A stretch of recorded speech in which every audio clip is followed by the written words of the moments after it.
ஏய் சின்ன பொண்ணு, எப்படி இருக்க? ஏக்கா நாலு முடி அக்கா, அம்மா வீட்டுக்கு வந்திருக்கீங்களோ? அட ஆமா சின்ன பொண்ணு, இந்த பிள்ளைங்களுக்கு பரீட்சை எல்லாம் முடிஞ்சிருச்சு. அதான் இவக்கு அம்மா வீட்டுக்கு வந்திருக்கேன். சரிக்கா சரிக்கா, என்ன சமையல் இன்னைக்கு?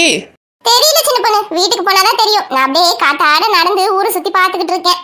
ஏக்கா, உங்க மாமியார் வீட்டுல கூட இப்படிதானா? உங்க மாமியார் சமைப்பாங்க, நீங்க ஜாலியா சுத்திக்கிட்டு வருவீங்களோ? அட நீ வேற, எந்த மாமியாராவது உட்கார வச்சு மருமகளுக்கு வேலை செஞ்சு பாத்திருக்கியா?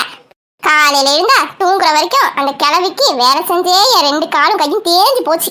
அதான் இங்க ஒரு மாசம் நல்ல ரெஸ்ட் எடுத்துட்டேனா அடுத்த ஒரு வருஷத்துக்கு ஓடுறதுக்கு தெம்பு வந்துடும். ஏக்கா சொல்றேன், தப்பா நினைக்காதீங்க. உங்க அம்மாவுக்கு நீங்க ஒரே பொண்ணு தானே? ஆமா சின்ன பொண்ணு, என்ன புதுசா கேட்டுக்கிட்டு இருக்க? ஏங்கா, இப்பதானே உன்னை கட்டி கொடுத்தாங்க.